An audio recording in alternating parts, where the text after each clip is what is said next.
You hear me? Welcome everybody. Thank you for joining me. All right, let me just get situated here. I've got a few things to read for you. So first of all, thank you. I'm here on behalf of the UFC. Thank you for coming to the press conference. UFC London, it's always an amazing event. Fought there twice myself. I remember one of them really well and don't remember the other one at all. But it was still a lovely event, no matter. I really enjoyed it. And I think that the card that we've got coming together for this, really, I don't think we've had a UFC London card that parallels this with these top two fights and some of the ones that are coming out later in the card as well. So, this is the 11th time the UFC have hosted an event at the nation's capital. Fought here twice myself. The tickets for UFC London will go on sale on Friday, February 1st at 10 a.m. via AXS and Ticketmaster, and will be live at the O2 Arena on Saturday, March 16th, live on BT Sport. The main event is absolutely fantastic. I've just had a chance to sit down and talk to these two guys. I've never seen two focused warriors like this before, so far out from a fight. So I think it's going to be the fight we all hope it's going to be. All right, let's get started. The first fighter on the card, we're going to walk them out as I announce them. Liverpool's own Darren the Gorilla Till.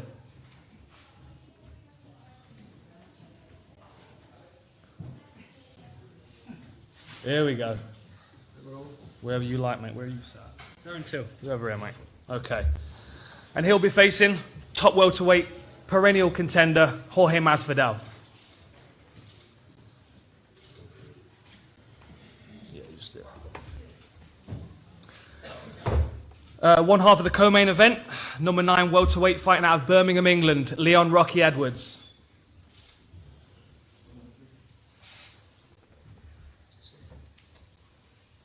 And fighting out of London, coming off a spectacular win at 232, Nathaniel the Prospect Wood. All right. Thank you to the fight fans joining us on UFC Facebook Live. We very much appreciate you. Remember to comment on the stream. We've got a few comments coming in from Twitter and stuff, so we'll get to those as well. Before I open the floor to the media, I have a couple of fights I want to announce. This is my favorite part of the day. 2 fights to announce, 2 featherweight bouts to announce. The first one, Danny Henry against Dan Ige. What a fight that's going to be. And then this one, I know this man's going to be very happy about this. Mike Grundy is taking on Nad Narimani. That is going to be an absolutely fantastic fight as well. And we have one more to announce, which I'm going to pass that over to the prospect to announce. Would you like to tell us? Yeah, so I'm happy to announce that I'm on the London card and I'll be fighting Jose Quinones. Nice, Quinones. Great fight. All right, we're going to open this up to the media. Please let us know. Far away. First question for Darren. Darren, obviously you're coming off such a high-profile fight against Tyron Woodley. Obviously didn't go your way, but what does it mean to you for the UFC to give you the call to headline this particular card in London? I'm quite proud of myself because it's my 4th main event in less than 2 years. So, just keep main eventing, keep, big bills, keep fighting big names. And I'm happy because I've never ever fought in London in my life. And, the UFC were really pushing for this main event. And now it's happening. And I feel like not just the main event, but the whole card is probably one of the best cards on London. Like, that's not me just saying it because I'm on it. It's just every fight's, it's going to be a crowd pleaser, so I'm looking forward to the whole event, to be honest. What have the last 3 or 4 months been like for you since the Tyron Woodley fight? Sad. Just normal life, a loss. It depends how you take a loss. A lot of people can change from a loss, and it hasn't changed me. I know what happened in the fight, and it wasn't a good fight for me in no way, shape or form.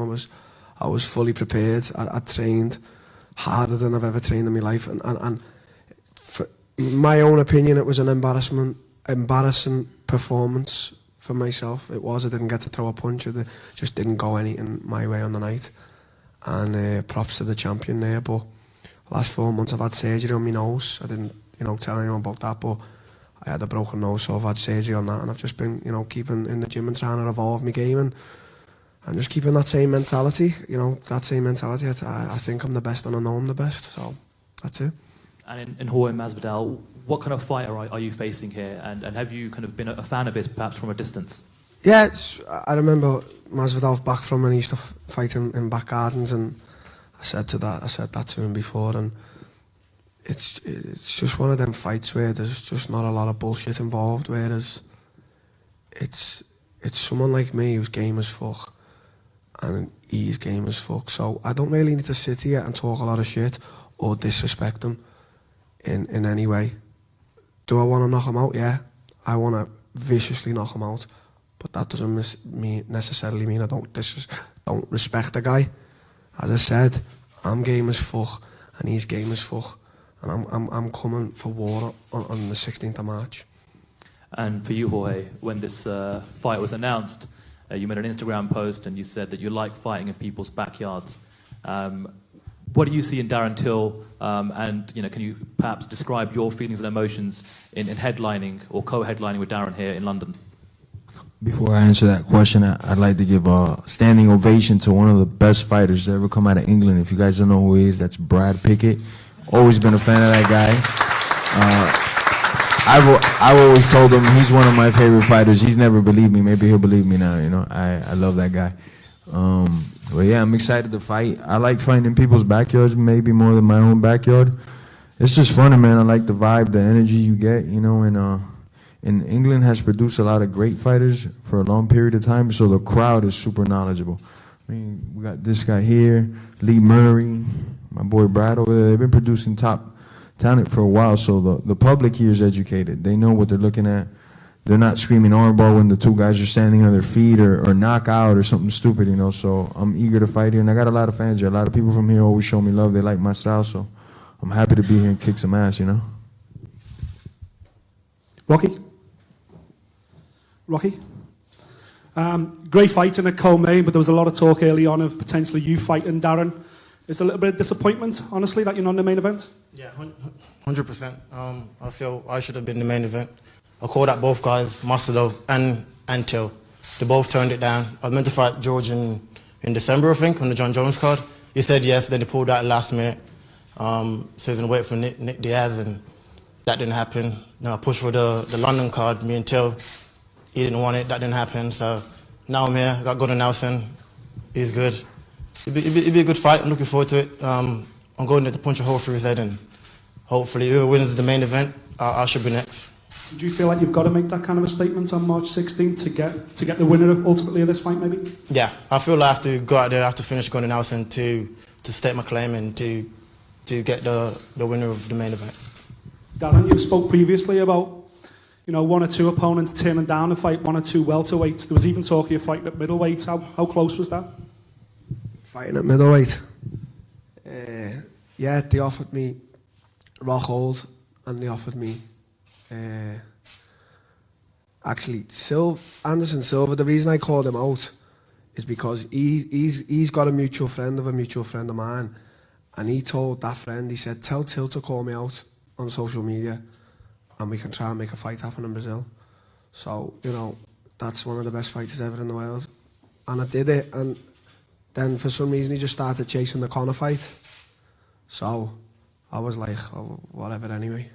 So I don't know what happened with the Rockhold fight, but I said yeah. And then they were talking about maybe me staying at welterweight, and then Colin come to me and said, yeah, you've still got unfinished business at welterweight, so stay at welterweight. And obviously the last cut was easy, so it was like a no-brainer to just stay there until I ultimately do move up to middleweight, which will happen soon.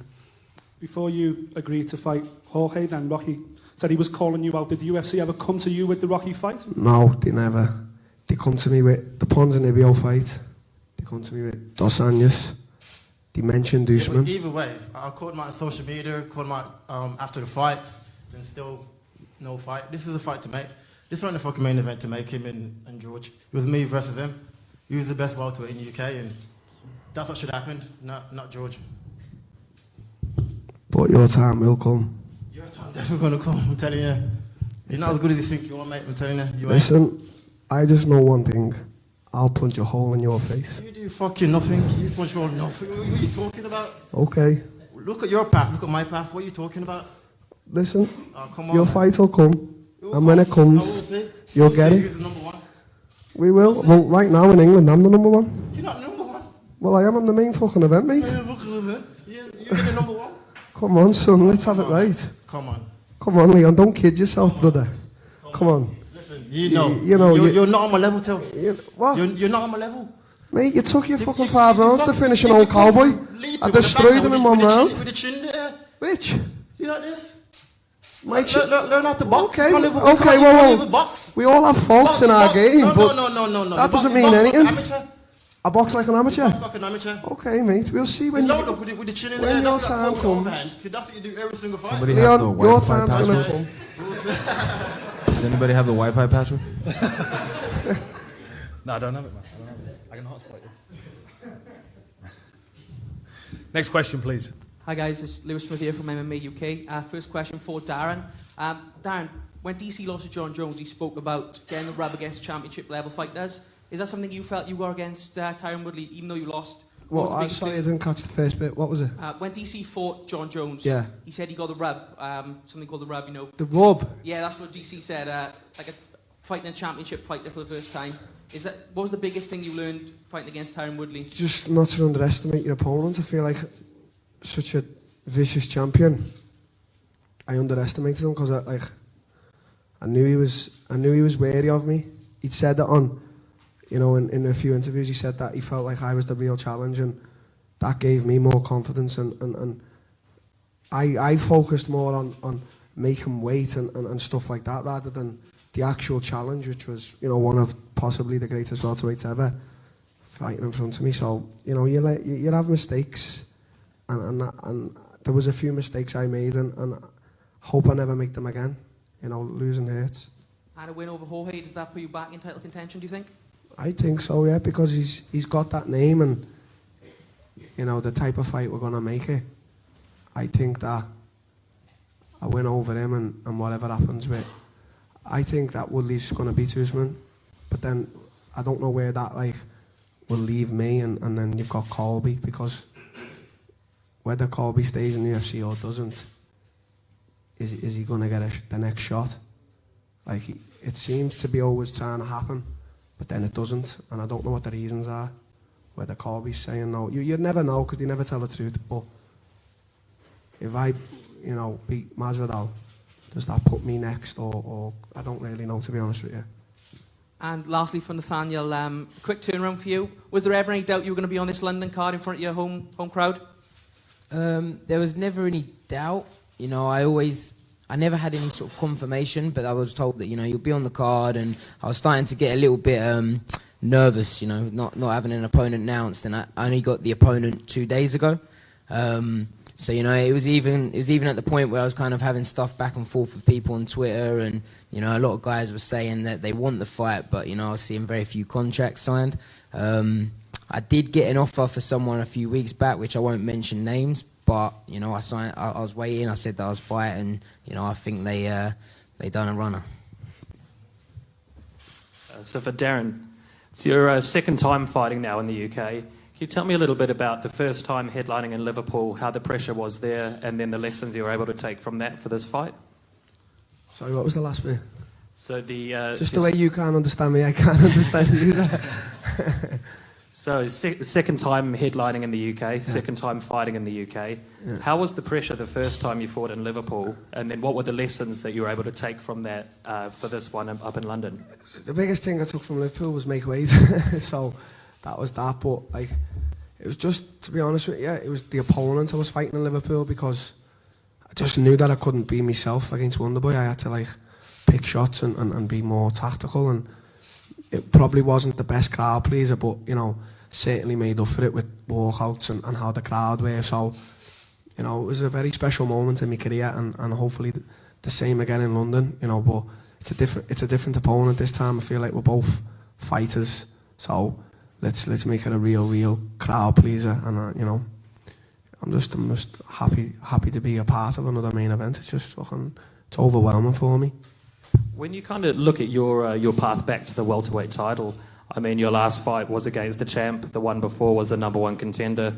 Does it feel like a step down fighting number 10 and Jorge Masvidal next? Not really, because I feel like Masvidal's probably a bigger name than me. He's just been a bit inactive. He's fought everyone, and he is what he is. I think I win over him. I can definitely campaign for a rematch at the champ if he's still the champ. So, or maybe not. If Usman beats Woodley, you know, and then I can campaign for that. I want that rematch. You know, I want to revenge that only loss on my record, and you know, we'll just see how it works out. What are the biggest challenges that Jorge presents to you as an opponent? I think he's got that experience. He's not really. I wouldn't really say he's afraid of me. I'd say, like, you know, his experience. He's smaller. He's probably a little bit faster. So we'll see. And he's probably got a good strategy trying to break my rhythm, as I'll try and break his. So we'll see. But I think it's like youth. A lot of these fights I've been in lately, it's like youth versus, you know, experience, because I'm quite young, and I'm in the top end tier of the welterweights. And for Jorge, it's been over a year since you've last fought. I mean, how was that 12 months plus out? How has that been for you? How has that been for your body? I mean, how are you feeling coming up for this fight? First half, I was heating up some injuries, and then I got a job opportunity that I took up that ended up being pretty cool, and that's why I stayed inactive for so long. But the whole time I wanted to scrap. It's just that this has been, since I've joined the UFC, has been the longest layoff I've had. But I had to take care of some injuries that I just kept putting in the back burner, and that's what I concentrated on. I'm healthy, my body's healthy, so I just want to get in there and compete, you know, do what I love to do, which is scrap. Darren, you spoke earlier about having unfinished business. It would strike me as kind of obvious, considering how keen Leon is to have the fight, that there's a little bit of unfinished business which is possibly on the cards to be solved there. Would it be attractive to you if, obviously, you come through Jorge with no problems, and obviously Leon comes through Gunnar? Would it be attractive to you to have Leon up next? Yeah, of course it would. So if I beat Masvidal, then I beat Leon, and then I get my rematch. So, you know, if he wins on the 16th, yeah, he can get the beating he wants so much. We'll not win on the 16th. I think it's me, Darren. Hometown, Birmingham, so let's make that happen. It's not going to happen in Birmingham. Oh, come on, bro. Nobody likes Birmingham. Let's make it happen. Hometown, Birmingham, me and Darren. I'll speak with the UFC if we get back in Liverpool, mate. Nah, we ain't going to Liverpool. You can come and listen to Sweet Caroline in Liverpool. You get the beating you want. Come to Birmingham. Nah, mate, I ain't going to Birmingham. Come on. Okay, well, I'm pleased. You just won the fight. You got every excuse. Leon. For some reason, it's the same as boxing. The English don't want to fight the English. The rubber go fight around the world. Get beat by world-class fighters around the world. Then don't fight. It's like Khan and Brook. Same kind of thing. Just don't want to fight each other. I want to fight. So when he's ready, I'm ready. Leon, do you think I'm scared of you? I don't give a fuck if you're scared or not. Do I care? I'm more scared because you're saying I don't want to fight you. You don't want to fight though? Oh. If a man's calling me out for like about a year now, I'm fighting him. Mate, I got Masvidal here to worry about. I'm not worrying about you, mate. You need to worry about Gunnar because he's going to tap you out. You're tapping me out. You're tapping me out. We'll see. My life, mate. You'll get your beating this year. Don't worry. We'll sort it. Come on, son. Okay. But we ain't going to that shit over Birmingham. We ain't going to fucking Liverpool. This is trash. You know what time it is, John Gillies? We ain't going on Liverpool again, Birmingham. Don't get left. Shut up. You don't want to fight.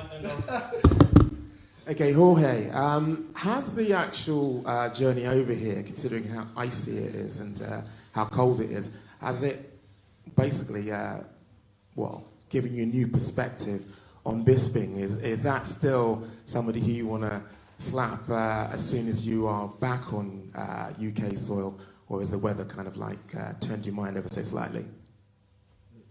I think I misunderstood. You said that the weather changed my feelings about Bisping? Yeah. How so? Well, it's kind of icy. I would have thought it might kind of, may have made you reconsider, considering how cold it is. Man, I generally don't like Bisping, and he did something that I don't think I could do to anybody that I dislike, and that's see somebody with their family, see you pushing your kid in a carriage and disrespect you in front of your kid. I couldn't do that to another man. So me and Bisping is different, you know. I might have problems with this guy, maybe me and Till in the future have problems, but it would never come to that, you know. That is something that is different, you know, with me and Bisping. It's not like a fight, and I don't like him as a fighter because he has one eye, you know. It's because he's a fucking idiot, you know. I wouldn't do that to no man. See him with his family and disrespect him. That's kind of stupid to me, you know. So me and Bisping will either in the cage It's not working. No. Either in the cage or out of the cage, we'll fix it, you know. And just one final question. Nathaniel, one of the fan favourites that a lot of people were talking about was you versus Brett Johns. Obviously, it didn't actually take place for this forthcoming card. Is that something that you're going to be pursuing in the future? Is that something that you want to happen? Definitely, I don't see why not. You know, I've trained with Brett. He came over to Team Titan. He trained with us for a week. You know, I got on with him really well. Really nice bloke. So if we don't fight, you know, it's not a problem. But, you know, at the end of the day, it's just a sport. You know, we're all here to do the same thing. So I saw that Brett needed an opponent. You know, he wanted to get on the card, and so did I. So, you know, we had a little back and forth on Twitter. Or it wasn't even really a back and forth, but we both said that we'd fight each other. And, you know, as I say, if the fans want to see it and the UFC want it, then 100% we can get it on. First question for Nathaniel. Nathaniel, it's been less than a year since you had your last Cage Warriors win. Could you have ever imagined that the next 12 months would have gone this well, or you would have progressed this quickly? If I'm honest, you know, yeah, you know, 100%. Even when I was in Cage Warriors, I believe that this is where I was supposed to be. I believe that I'm capable of taking out anyone there is in the world at bantamweight. So, you know, yeah, if I'm honest, I'm just living the dream and living exactly what I've kind of imagined. And next question for Darren. Darren, you're someone who always talks about the future, talks about wanting to be the greatest and everything like that. You've said that you've been able to take some perspective after the Woodley loss.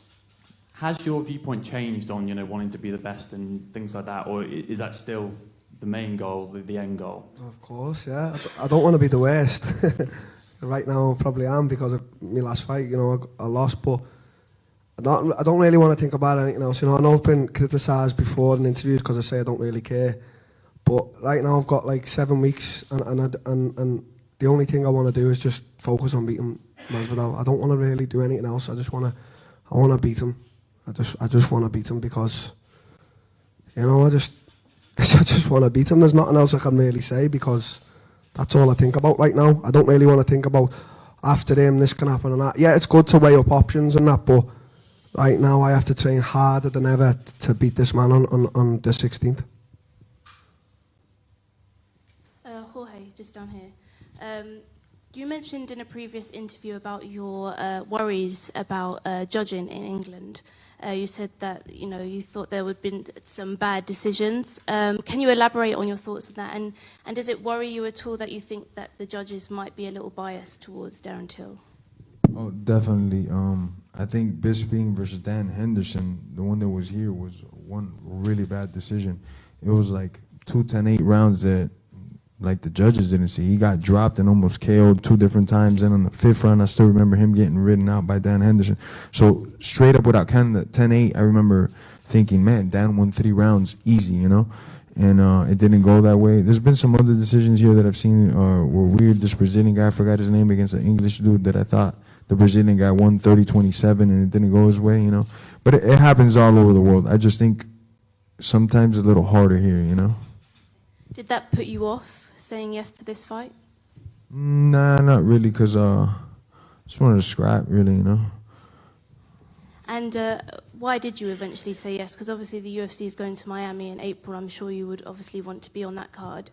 Yeah, well, it's an opportunity, you know? Headline a big show, fight number 3 of the world, young, hungry lion that just fought for the title. I don't think I can make a better scenario for myself, you know? I was getting offered the Nick Diaz fight, and I was like, this is good. This is what we were trying to do. We were trying to lock in on that deal for a while. It didn't happen. I was a little bummed out, but then I got something just as good or better. So to me, it's perfect. And they are going to Miami. They've expressed some interest, but I'd have to leave here unscathed, unhurt, you know, to be able to jump in on that show. I would love to compete in that show because I haven't been to my city in like 15 years, something crazy like that. So I would love to be a part of that show. And Darren Till, obviously, you said, you know, coming off of that a loss to Tyron Woodley in the title fight, in your first loss as well, you mentioned about being so focused on the weight cut. Do you feel like maybe you have a better balance going into this fight now? Yeah, because, as I said, I'm not going to ever sit here and lie, and I felt like, just for that fight, I just let people get into my head because I just felt like I was the only other fucking fighter who missed weight in the UFC. Like 2 weeks before that fight, Yoel Romero missed weight for a championship fight, and it was just constant Darren Till missed weight. But it didn't make it easier. Wonderboy and his dad just keep talking about it. Like, I think his dad called me a scumbag or something. Like, what the fuck's that about? Like, I missed weight.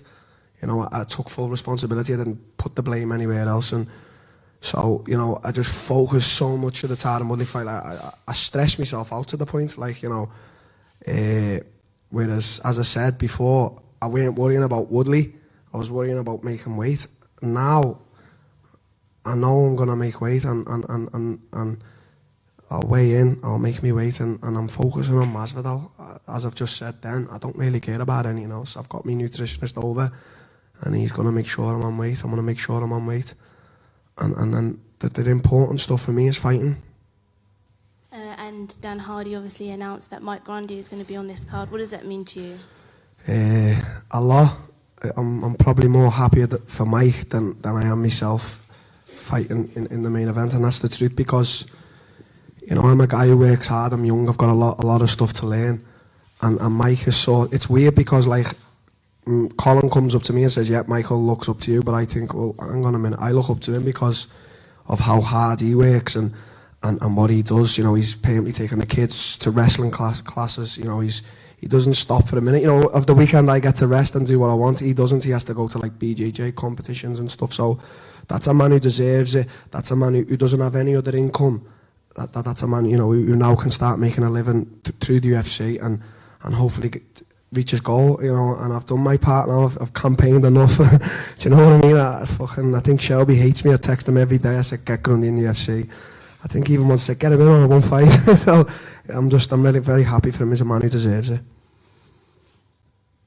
A question for Nathaniel.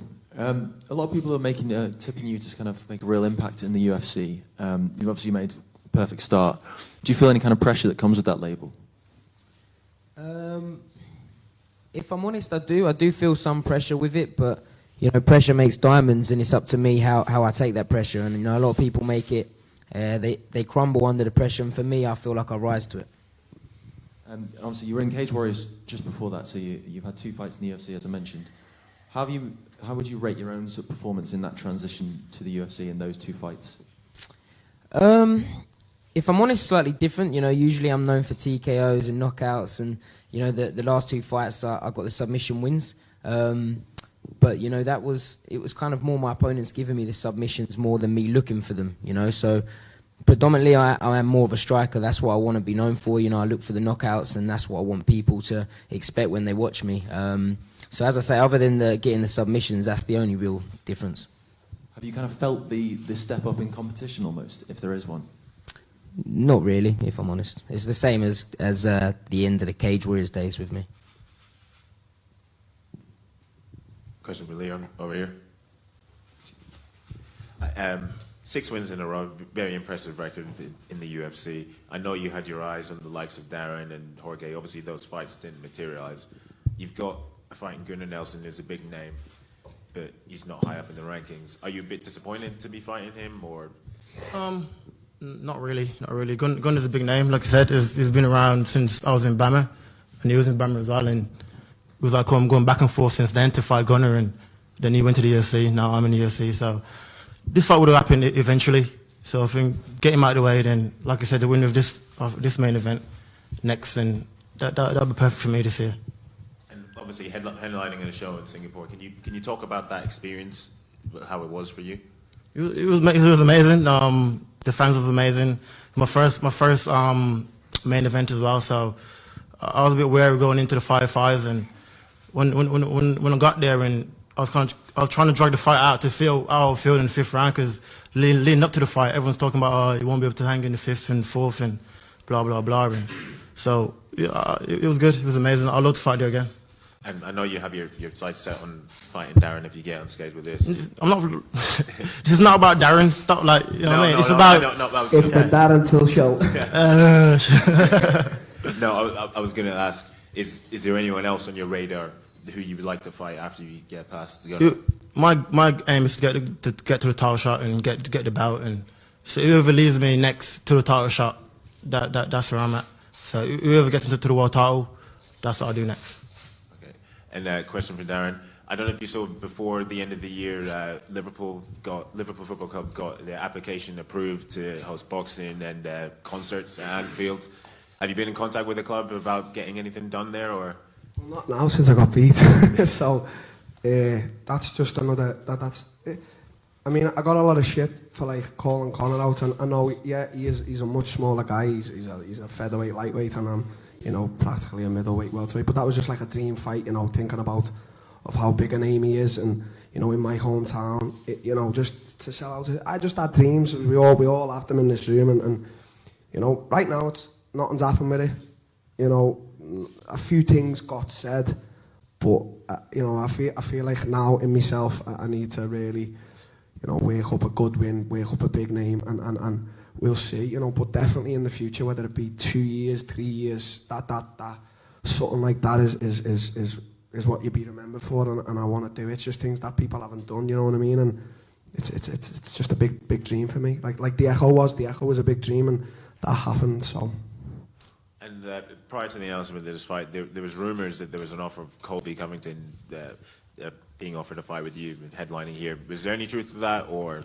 Yeah, as I said, it's like difficult because the UFC were like offering me Colby and Usman at the same time, and they were waiting to see what would happen with the Dos Anjos and Usman fight, and he lost, and they still offered him, and then they told me that them two met up because they didn't want to fight me. They wanted to organise a fight between themselves in Argentina.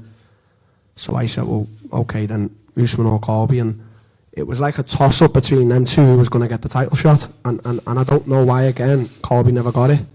So, you know, it was left with Usman versus Woodley, and then practically me versus Colby, but again, I don't really know what Colby, I just don't even know what he's doing. Jamal Niles here for MMA Plus. Darren, you were very active on social media over the weekend, specifically calling out the likes of Ben Askren. I know last time we spoke you had a lot of things to say about him. Can you talk to me about, do you really enjoy putting a target on your own back in this division? I'm not on Twitter much, but when I go on, I try, you know, I do cause a stir. Yeah. So, you know, a lot of people say that I'm drunk and I'm on drugs when I'm doing it, but like, you know, I was up at 5 in the morning giving the baby a bottle, so I don't know, it's just, it's fun for me with Ben because Ben like tries to come across on social media as like this clever, intelligent dude, which, listen, I've been following Ben for years and years. I remember when I started wrestling in Brazil, and my coach, he said, watch this guy Ben, he's unbelievable, and you know, wrestling, yeah, he is, but this is MMA, and his stand-up is absolutely garbage, and he just tries to demean everyone. Like, it's when I call someone out, I'm not like trying to demean their skills. That's what he's trying to do to me. He's like trying to say I've basically got nothing. Yeah, I know I need to evolve. I've got a lot of things I want to work on, but like, you know, don't discredit what I'm doing. So, you know, he tries to come across all intelligently. So I just say, you know, basically shut up. Like, you fucking whatever. I can't really repeat what I say to him, but no. You get the gist. He's a wanker. And just touching on the Conor McGregor fight, I know that'd be down the line at some point, but do you see him accepting that fight if you offered it out I've to him? just said it. Listen, I'm not like living in this dream world. I'm a realist, and I am a fucking big dude. You know, as I said, it was just a little dream. You know, in my mind, just a little dream fight, and whatever happens. I think he's going to be probably fighting Cowboy or Khabib, and you know. He did fight at welterweight. He obviously fought Nate, but we'll see, mate. As I say, you know, I wanna beat all these guys and make a massive name for myself and leave a legacy behind. So we'll see, mate. And just a question for Jorge and Leon, both of you. Obviously, Leon, you've had your back and forth with Darren today, and Jorge, you're fighting him. The 170-pound division is one of the most stacked divisions of all in MMA. So is there a constant idea of looking to the future, kind of not looking past your opponent, but there's always potential fights down the line that you guys are constantly thinking about? I'd like a rematch with Maya and Thompson. Those are the only fights I really would like, you know, especially with either one of those guys I'd actually like to fight, but I'd fight them tomorrow. It's nothing personal, just, you know, I think I could do a lot better than I did the first showings against him, you know. So if it was up to me, after Darren, I'd fight one of those guys if I could, you know. for me, I think every fight in the top 10 is a tough fight. So whether you win this one, the next one will be a big fight anyway. So I look forward to my journey and see where I go after this. After being gone and making a statement and see where I go after this. For Jorge, it's been 4 or 5 years now since you've last fought outside the United States. So coming over to fight in London, I mean, how does that affect your preparation? What do you need to do differently for this fight? Change the diet up. They got this place in America that serves fish and chips, so I'm going to prep with that, get myself ready, so when I'm over here, I'm ready for the diet over here. And that's really it, man. What about in terms of going 5 rounds? I mean, the last time you fought internationally was when you fought Benson Henderson. You went the full 5 rounds. Haven't been 5 since then. I mean, how does the preparation change for that, especially considering that Darren has been preparing for 5 in his last 4 fights? Well, that fight with Ben, I was scheduled for a 3-round bout against Dum Hyun Kim, and then like 8 days before, the other half of the main event fell apart. So I didn't really get to prepare for that 5-rounder, and I went out there and did just fine as far as gas goes. So right now it's just me waking up, running my miles, swimming, hitting the bag. It's the same thing, just 2 more rounds, you know. Nothing different. And for Leon, you've obviously been calling out Darren Till and Jorge over the past few months. I imagine that you've studied some of their tape and looked at them as potential opponents. How do you break down the fight between them, and how do you see that fight going? If I pick a winner, the winner of the fight, I'd probably go Darren for the size difference, and I feel Masvidal's yeah this time, and I feel probably Darren probably edge it, and he'll play right into Darren's end, and I'll probably edge Darren in this fight if I had to pick a winner. Stylistically, it's perfect for Darren and for him to win this fight. He doesn't come and scrap. He loves to scrap, and stylistically, it's perfect for him. And I mean, both of these guys, they both have very different styles to Gunnar Nelson. If something is to happen to Darren or Jorge in the lead up to the fight, are you going to be asking for that fight to step in? Yeah, I'll step in. Ooh, it's coming. Any more questions?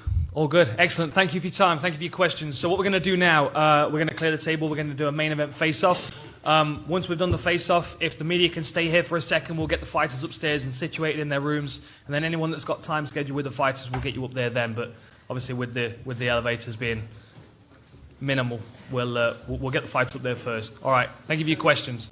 Thank you to all the fighters on here as well. Little round of applause would be nice. Brad Pickett, you want to get lunch? Lunch?